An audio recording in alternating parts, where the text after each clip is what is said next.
Hi friends, బాగున్నారా? మీరు ఎంత బాగుండాలని కోరుకుంటాను. ఈరోజు మన ఛానల్లో ఆకుకూర, తోటకూర, పుల్లకూర చేసుకుంటున్నాము. ఇది ఆకుకూర మొత్తం ఈ విధంగా శుభ్రంగా ఒలుచుకోవాలి. ముదురు కాళ్ళన్నీ ఈ విధంగా తీసి పక్కనే చేయాలి. ఈ ఎక్కువ వేసినట్టు ఉడకు పెద్దగా వేసుకున్న వాళ్ళు వేసుకుంటారు, కాకపోతే లేట్గా ఉడకతాయి. అందుకే లేత తుంచేసాము. ఈ ఆకు శుభ్రం కడుక్కోవాలి. ఈ విధంగా శుభ్రం కడుక్కోవాలి. ఈ విధంగా 2-3 సార్లు కడుక్కోవాలి నీళ్ళు ఉంచేసుకొని. ఈ విధంగా మొత్తము 2-3 సార్లు కడిగి శుభ్రంగా ఒక బౌల్లోకి తీసేసుకోవాలి. ఆ తర్వాత ఒక పెద్ద మామిడికాయ తీసుకోవాలి. పులుసుకు సరిపడినంత వేసుకోవాలి. పైన ఉన్న పొట్టు అంతా తీసేసుకోవాలి. పేర్లతోటి ఈ విధంగా శుభ్రంగా తీసేసుకోవాలి పొట్టు. ఇప్పుడు ఇది సన్న ముక్కలు చేసి వేసుకోవాలి. మామిడికాయలు ఈ సన్నంగా ఈ విధంగా కోసుకోవాలి. చింతపండు కూడా వేసుకోవచ్చు పులుసు, కానీ మేము మామిడికాయ వేసుకుంటాము. మామిడికాయ తోటకూర అయితే బాగుంటుంది. ఈ విధంగా సన్నం కట్ చేసుకొని ఈ ఆకుకూరలు వేసేసుకోవాలి.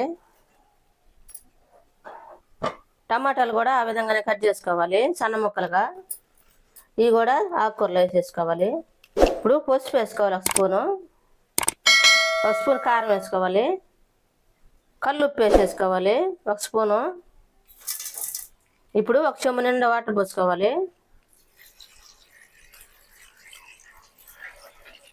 ఇప్పుడు మూత పెట్టి పొయ్యి మీద పెట్టి ఉడికించుకోవాలి.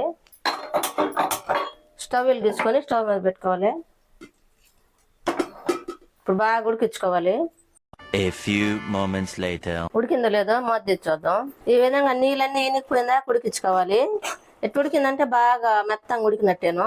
ఇప్పుడు దించి పప్పు గుత్తేసి రుద్దాలి.